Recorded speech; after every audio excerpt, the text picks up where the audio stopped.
मला मालमत्तेत माझा हिस्सा हवा होता. मी फक्त 10 वर्षांचा होतो, पण गोष्टी खोलवर समजत होतो.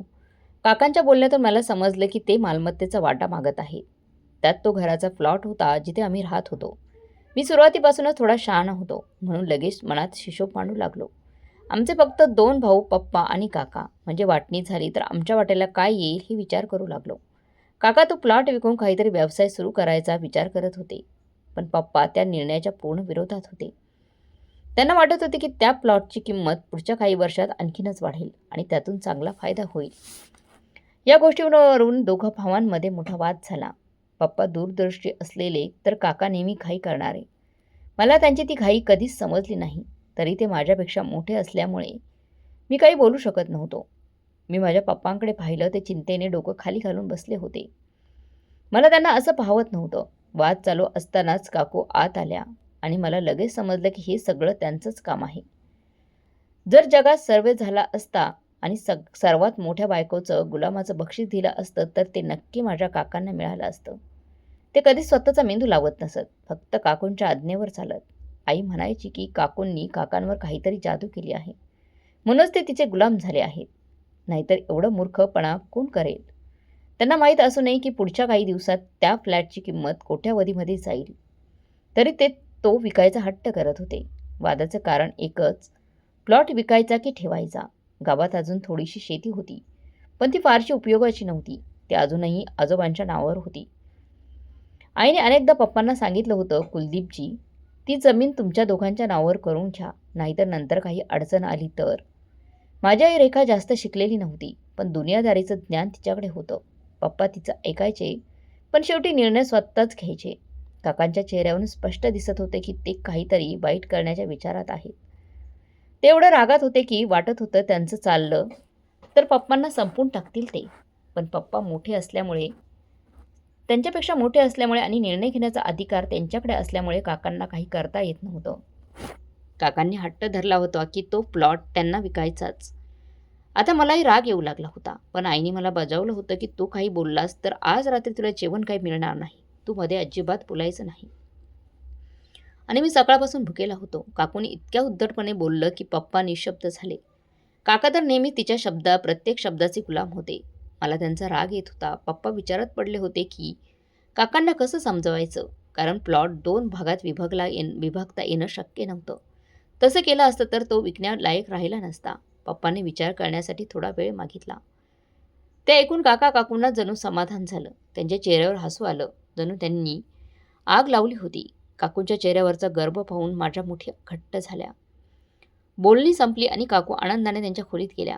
काका रागाने घराबाहेर निघून गेले. माझे पप्पा डोकं धरून बसले होते, विचार करत कसं राजी करायचं त्यांना. मला जाणवलं काहीतरी नक्कीच बरोबर नाहीये. आजवर काकांनी कधी असा विषय काढला नव्हता, मग अचानक हा आग्रह का? हे कळण्यासाठी मी हळूच काकूंच्या खोलीकडे गेलो. आमचं घर 2 भागात विभागलं गेलं होतं. दोन्ही भागात स्वतंत्र स्वयंपाकघर होतं, पण आई आणि काकू एकाच स्वयंपाकघरात काम करायच्या. मी काकूंच्या खोलीच्या दाराजवळ गेलो आणि कान लावले. तेव्हा मला ऐकू आलं की त्यांच्या भावानेच त्यांना प्लॉट विकायला सांगितलं आहे. तोच त्यांच्यावर दबाव टाकत आहे. हे ऐकून मी धावत पप्पांकडे गेलो. श्वास फुलला होता. आईने विचारलं, काय झालं रे? एवढा का घाबरलायस? मी पाणी ठेवून दिलं आणि म्हणालो, काकूंचा हा निर्णय त्यांचा नाहीये, त्यांच्या भावाचा दबाव आहे. हे ऐकताच पप्पा संतापले. आई रागवली आणि म्हणाली, तुला हे सांगायची गरज नव्हती. त्याच्या रागाने मी लाजलो आणि शांत बसलो. तुला कोणीच वरून बोलून ऐकलं सांगितलं होतं. याच्यावर आई आणि पप्पा दोघांनी मला ओरडलं. कदाचित मी काहीतरी मोठं बोलून टाकलं होतं, ज्यामुळे घराला शांतपणा कायमचा हरवला होता. मला हे घर तुटताना पाहायचं नव्हतं. मला ठाऊक होतं, एकदा मालमत्तेचा विषय निघाला की भाऊ वर्षानुवर्षे एकमेकांचे चेहरे सुद्धा पाहत नाही. त्यांच्या मनात द्वेष आणि लालच भरून जातं आणि मग शहाणपणा हरवतं. पप्पा आणि आई रागवलेलं पाहून मी माफी मागत स्वयंपाकघरात आलो. तेवढ्यात काकूही आत आल्या. माझ्या त्यांच्याशी बोलायचा काही विचार नव्हता, कारण मला स्वतःवर राग येत होता आणि काही उलटसुलट बोलून बसलो तर आई बाबा अजून नाराज होतील. मी शांतपणे थंड पाणी पित होतो, पण अचानक काकूने माझ्या गालावर जोरात थप्पड मारली. मी थक्क झालो. मी असं काय केलं होतं? त्या रागाने म्हणाले, तू माझं बोलणं ऐकत होतास ना? तुला तुझ्या आईने पाठवलं असणार. हे ऐकून मी हादरलो. त्या माझ्या आईबद्दल वाईट साईट बोलू लागल्या. मी आवरू शकलो नाही. काकू, माझ्या आईबद्दल असं बोलायचं तुमचा अधिकार नाही. मी थरथरत्या आवाजात म्हणालो. मी तुमचा आदर करतो म्हणून मी शांत आहे. पण त्यामुळे तुम्ही काही बोलाल असं मात्र नाही. माझ्या बोलण्यात राग होता. काकूंनी ओरडायला सुरुवात केली आणि एवढ्यात पप्पा आणि आईही आत आले. मी सतत नकारार्थी मान हलवत होतो. पण काकू ओरडत म्हणाल्या, रेखा, तुझ्या मुलाला आवर, नाहीतर एक दिवस माझ्या हातून खूप मार खाईल. एवढं बोलून त्या तिथून निघून गेल्या. आई माझ्यावरच रागवली आणि रात्रीपर्यंत माझ्याशी एक शब्दही बोलली नाही. मला खूप अपराधी वाटत होतं. मी तर एक पत्र, एक घर एकत्र ठेवायचा ठरवलं होतं. पण नकळत सगळ्यांना दुखावून बसलो होतो. रात्री जेवताना घरात शांतता होती. माझ्यात तर एवढी हिंमत नव्हती की डोकं वर करून कुणाशी बोलू. तेव्हाच काकांनी घसा खाकरत विचारलं, हो तर कुलदीप साहेब, काय ठरवलं? पहिल्यांदाच त्यांनी पप्पांना नावाने हाक मारली होती. नाहीतर ते नेहमी भैया म्हणायचे. पप्पा रागाने म्हणाले, मी एक दिवस मागितला आहे. विचार करून सांगतो. यावर काकांचा चेहरा पटकन उतारला. जणू कोणीतरी त्यांना वाईट बातमी दिली होती. जेवणं झाली. सगळे आपापल्या खोलीत गेले. मी अंगणात फेरफटका मारत होतो. तेव्हा काकूंच्या खोलीतून ओरडण्याचा आवाज आला. त्या म्हणत होत्या की त्यांच्या भाच्याला कर्करोग झाला आहे, कॅन्सर झाला आहे आणि पतीने काहीही करून पैसे जमवावे. मला समजलं, काका एवढे पैसे कुठून आणणार? शहरात त्यांची आणि पप्पांची कपड्यांची दुकानं होती, पण इतकी कमाई त्यांना काही नव्हती. मला काकूंबद्दल वाईट वाटलं. मी त्यांची वेदना कपट समजली होती. त्याचं दुःख झालं. मी शांतपणे अंगणात फिरत होतो. तेवढ्यात काकू संतापाने बाहेर आल्या. बहुधा काकांशी भांडून घर सोडून चालल्या होत्या. मला अजून वाईट वाटलं. त्या रागाने माझ्याकडे आल्या आणि म्हणाल्या, तू परत आमचं बोलणं ऐकतोयस ना? तुझ्या आईने हेच संस्कार दिलेत का, चोरून बोलणं ऐकायचं? आता खुश झालास का? मी घर सोडतीये. त्यांचा राग आणि चेहऱ्यावरची जिद्द पाहून मला जाणवलं त्या खरंच जाणार आहेत. काका त्यांच्याशिवाय एक तासही राहू शकत नव्हते आणि आता तेही त्यांच्या मागे गेले. मी डोकं धरलं. आता त्यांचा सगळा राग माझ्यावरच येईल म्हणून मी शांतपणे माझ्या खोलीत आलो. आई तेव्हा स्वयंपाकघर आवरत होती आणि पप्पा घराचं सामान घ्यायला बाहेर गेलेले होते.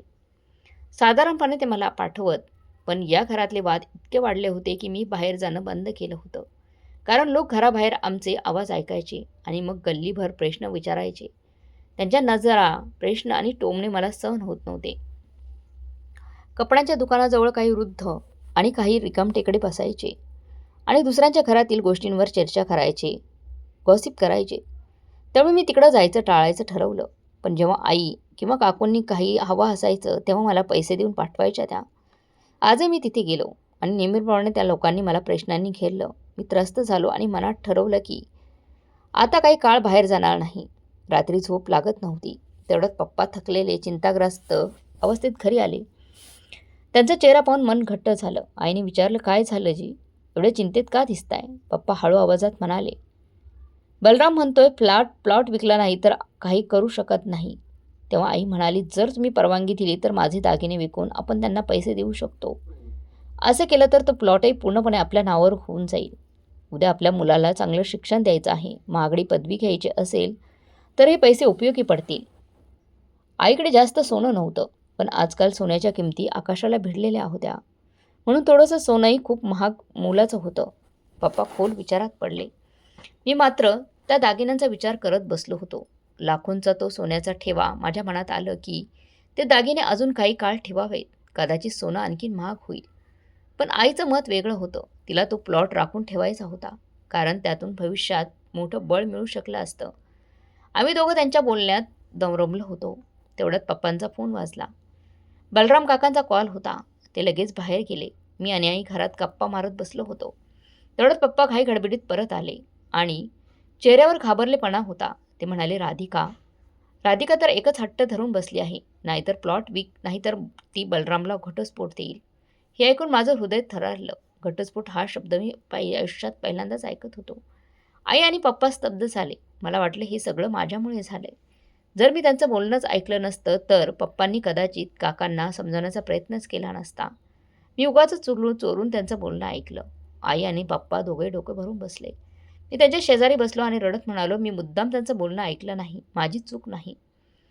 पप्पाने माझ्या खांद्यावर हात ठेवून शांत केलं. तुझी यात काही चूक नाही रे. आम्ही राधिकाबरोबर बोलायला चाललो आहोत. तू घरातच राहा, एकटाच राहा, काळजी घे. मला ते सोबत घेऊन जाऊ शकत नव्हते आणि मला एकटं राहायची सवयही होती. म्हणून ते दोघं निघून गेले. मी अंगणात फिरत राहिलो. मनात सतत प्रश्न होता. आता काय होणार? लोक आमच्या कुटुंबाचं कौतुक करायचे. पहा ना, किती एकत्र राहतात हे लोक. आणि आता हे सगळं कोसळत होतं. मला वाटू लागलं कदाचित आपण विभक्त होणार आहोत. काकांचे मुलं जे माझे मित्र होते त्यांच्यासोबत मी शिकायचो. आता मला कधीच भेटणार नाहीत का? वेळ सरकत होता असाच. 1 तासाला तरी आई-बाप्पा परत आले नाहीत. बहुधा वाद अजून चालू असावा. मी शांतपणे माझ्या पलंगावर आलो. झोप येत नव्हती. डोळे मिटले की विचित्र आणि भयानक विचार येत होते. जणू तर काहीतरी भयानक होणार होतं. भयानक होणार आहे. मी जबरदस्ती उशी डोक्यावर घेतली आणि बाजू फिरवत झोपायचा प्रयत्न केला. काही वेळाने झोप लागली. पण नंतर कधीतरी रात्रीच्या एखाद्या पहाटे माझी झोप तुटली. वाईट स्वप्नामुळे अंग ओलं झालं होतं. संपूर्ण शरीर घामाने भिजलं होतं. मला असं वाटतं की मी काही अपघात होताना पाहिला आहे. आजूबाजूला पाहिलं अंधार होता. वीज गेली असावी. मी डगमगत बाहेर आलो. हात पंपाजवळ गेलो. चेहऱ्यावर पाणी मारलं. काहीसं मला हलकं वाटलं. पण शरीर अजूनही थरथरत होतं. भूकही लागली होती. जरी रात्री मी जेवलो होतो. मी स्वयंपाकघरात गेलो. स्वतःसाठी चहा बनवला. काही बिस्किटं ठेवलेली होती. ती खात राहिलो.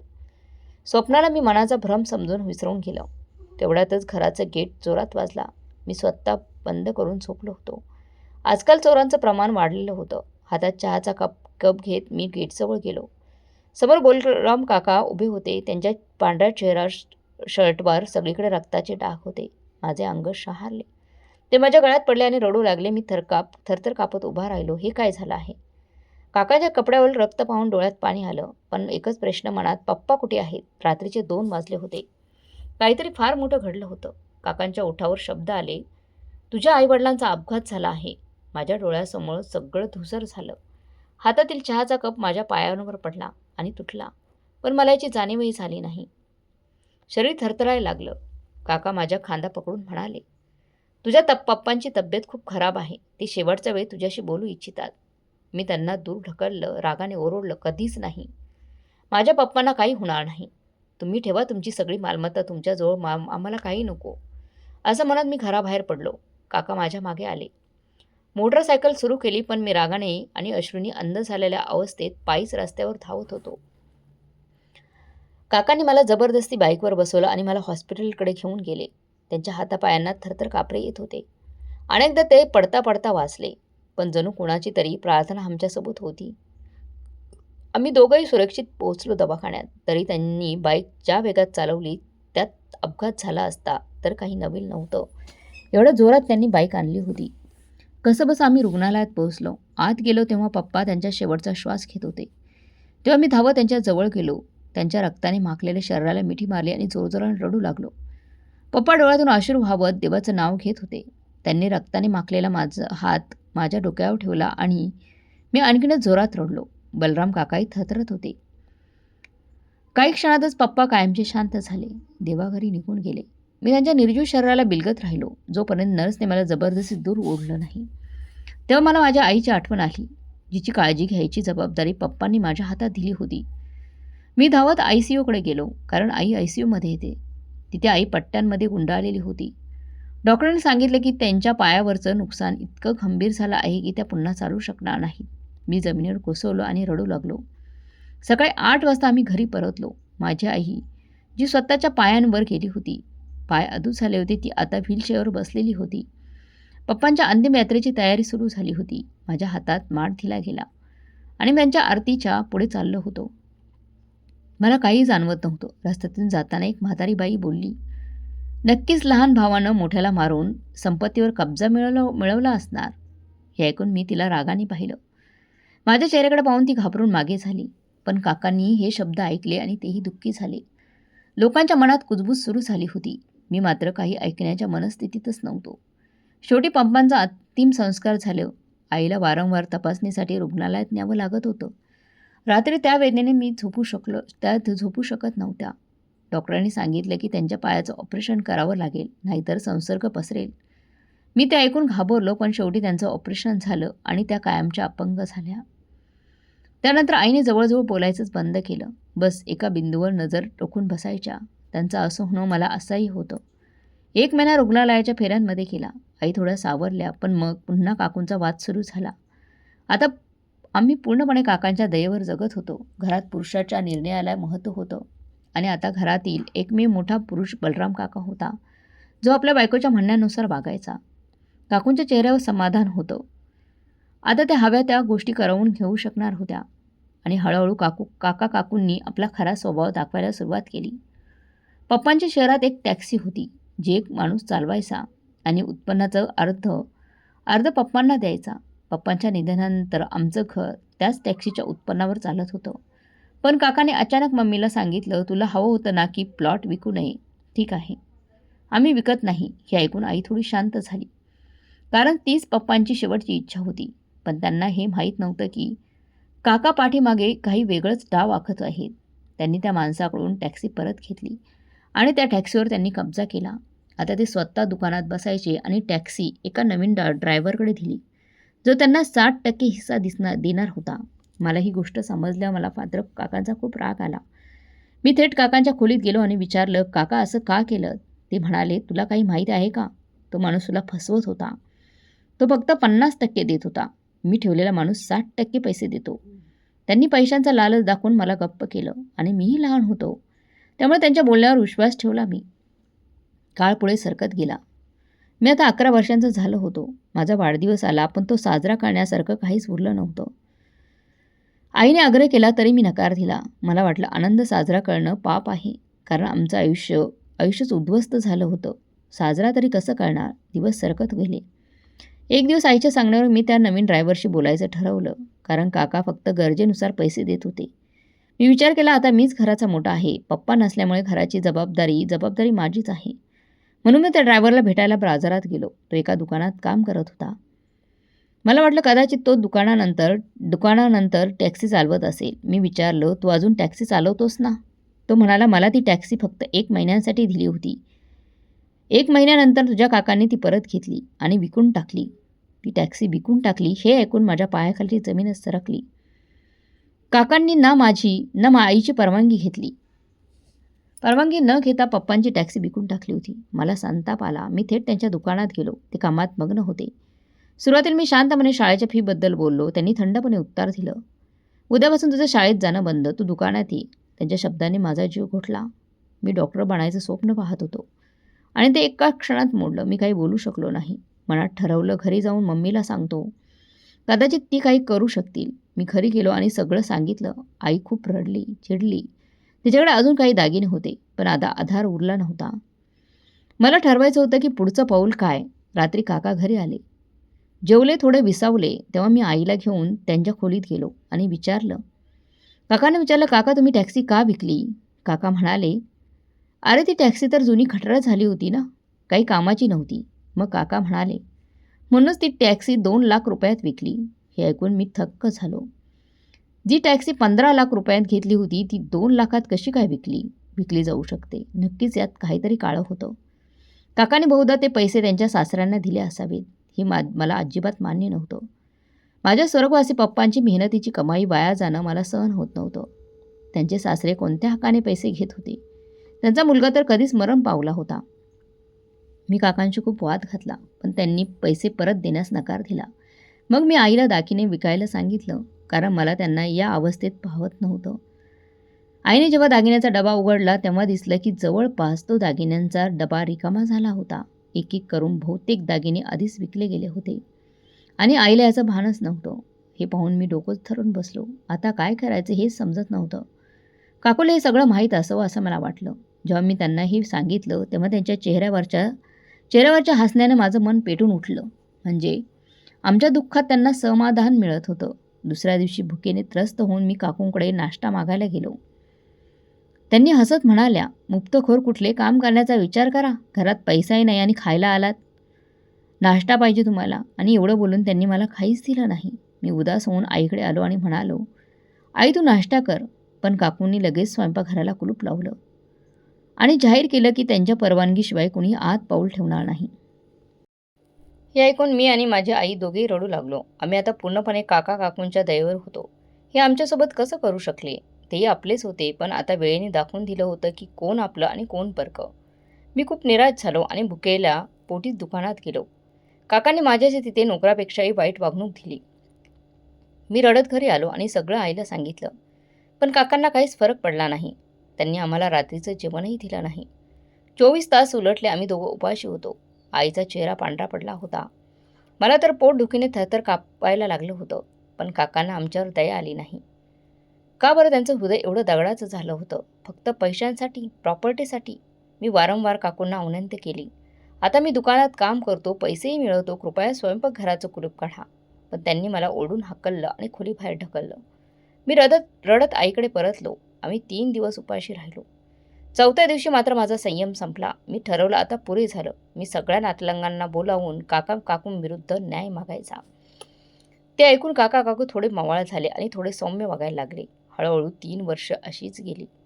त्या काळात काकूंनी आईवर खूप अत्याचार केले, त्रास दिला. मला माझ्या वयाच्या दुप्पट काम करायला लावायच्या, जड ओझं उचलायला लावायच्या, घरातील कामं करून घ्यायच्या. घरातील सगळी कामं मला आणि आईला करावी लागायची. त्या स्वतः मात्र महाराणीप्रमाणे बसायच्या. मी आता 14 वर्षांचा झालो होतो. पप्पांच्या निधनाने मला वेळेआधीच मोठं केलं होतं. उंची आणि ध्येययष्टीमुळे मी वयाने मोठा दिसत होतो. माझं बालपण तर कधीच संपलं होतं. मला आता व्यवसायाचीही थोडीफार समज आली होती. आणि मग मी ठरवलं, मला या व्यवसायात माझा हिस्सा हवा आहे. काही वर्षांपूर्वी पप्पा जिवंत असताना काकांनीच हा मुद्दा काढला होता. आता तीच गोष्ट मी म्हणणार होतो. पण काका फार चालाख होते. पप्पा प्रामाणिक होते, पण काका फसवणुकीत पटाईत होते. मी जेव्हा त्यांच्याकडे माझ्या हक्काबद्दल बोलायला गेलो, तेव्हा काकूंनी मला एवढं मारलं की मी 6 दिवस अंथरुणावर होतो. तेव्हापासून त्यांनी मला शत्रूसारखं वागवायला सुरुवात केली आणि पुन्हा आमचं अन्नपाणी बंद केलं. आई औषधांशिवाय त्रस्त होती. सगळं पाहून मला त्यांच्या पुढे नतमस्तक व्हावं असं वाटलं, पण माझं मन तयार झालं नाही.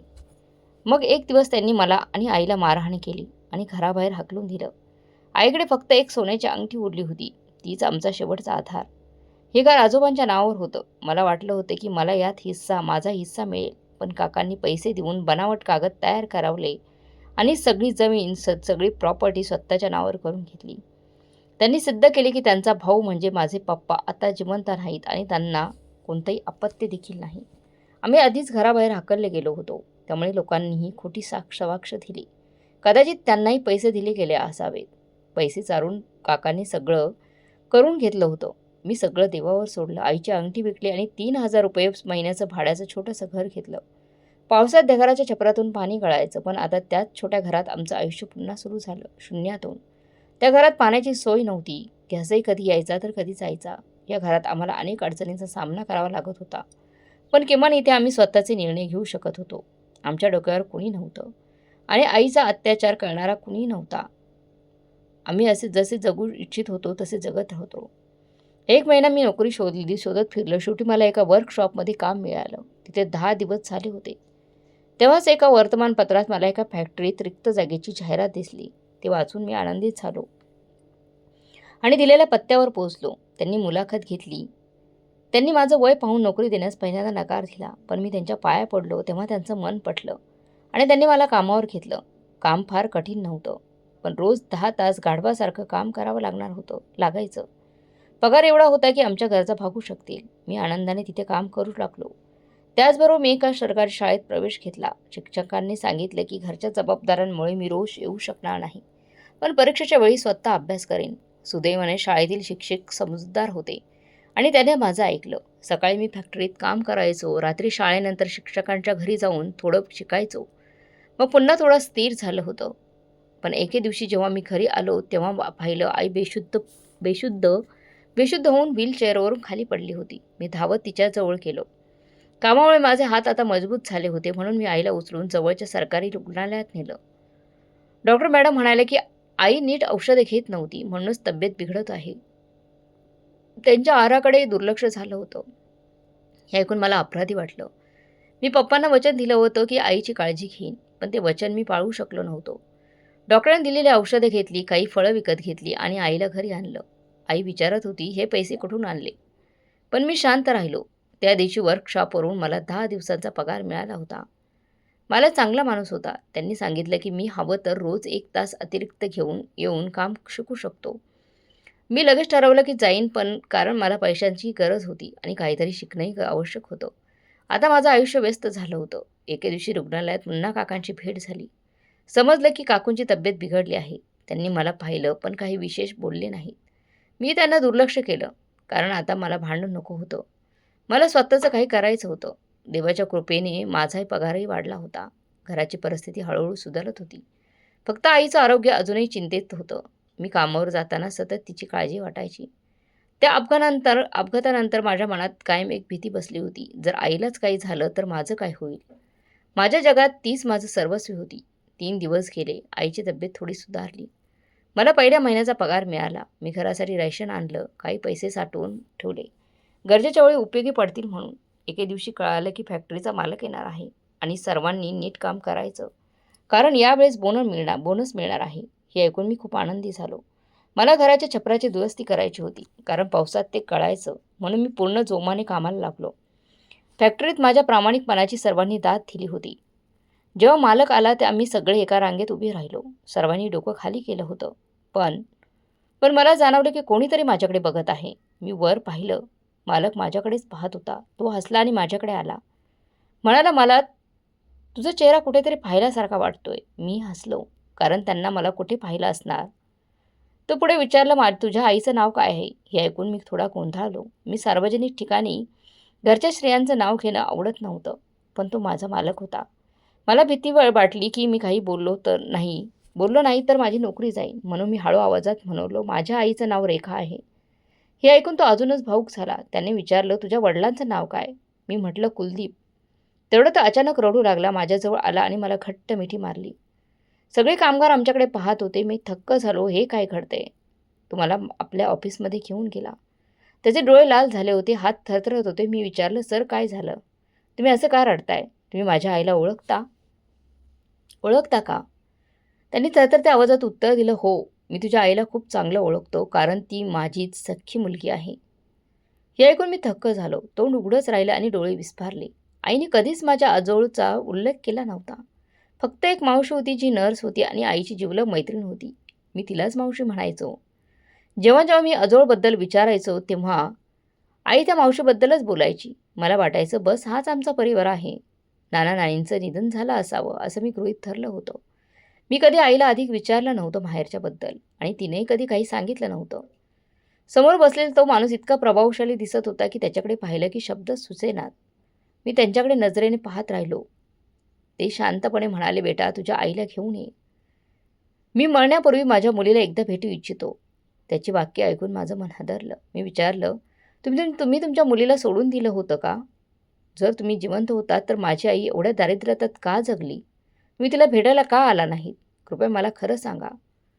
ते म्हणाले, "ज्या दिवशी तू तुझ्या आईला घेऊन इथे येशील त्या दिवशी मी सर्व सांगेन." मी गोंधळलो होतो. मान हलवली.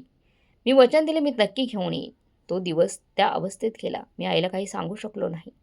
दुसऱ्या दिवशी सकाळी मी तिला सांगितलं की माझ्या फॅक्टरीचा मालक त्यांना भेटू इच्छितो. आई आश्चर्यचकित झाली. "पण कोण आहे तो? आणि मला का भेटायचं आहे त्याला?" मी म्हटलं, "मला माहीत नाही. फक्त एवढंच म्हणालं की ते तुला भेटू इच्छितात." आई लगेच तयार झाली. मला वाटलं जर ती त्यांना ओळखते तर मग तिला काही त्रास होणार नाही. जरी त्यांनी अनेक वर्ष संपर्क ठेवला नव्हता तरी ती तयार झाली होती.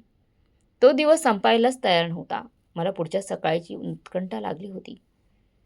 दुसऱ्या दिवशी सकाळ झाली. मी आईला घेऊन फॅक्टरीत गेलो. समोर तोच माणूस होता. आईने त्याला पाहताच थरथरत म्हटलं, "बाबा, बाबा, तुम्ही जिवंत आहात."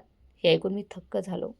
नाना पुढे आईला घट्ट मिठी मारली आणि रडत म्हणाले, "बेटा, मला माफ कर. माझ्याकडून खूप मोठी चूक झाली."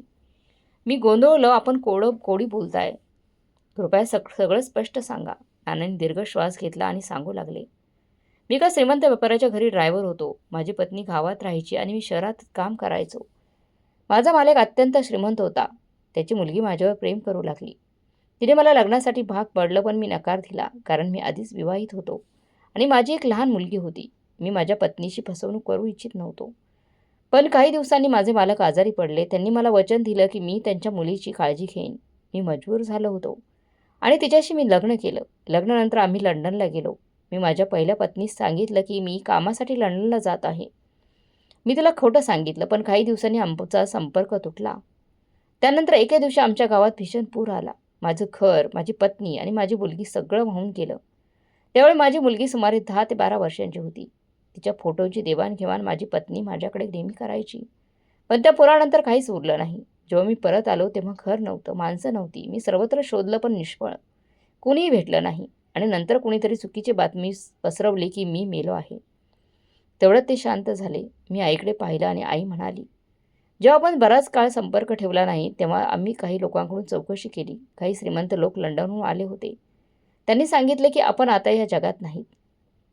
कदाचित त्यांनी आम्हाला खोटं सांगितलं असेल, पण आम्ही तेच खरं मानलं. इतक्या वर्षानंतर नानांनी आम्हाला ओळखलं, कारण मी अगदी माझ्या आईसारखाच दिसत होतो. फक्त ती स्त्री होती आणि मी पुरुष. नानांनी आम्हाला त्यांच्या घरी नेलं आणि त्या क्षणानंतर जणू आमचं दुःख संपलं. मी पुन्हा शिक्षणावर माझं लक्ष केंद्रित केलं.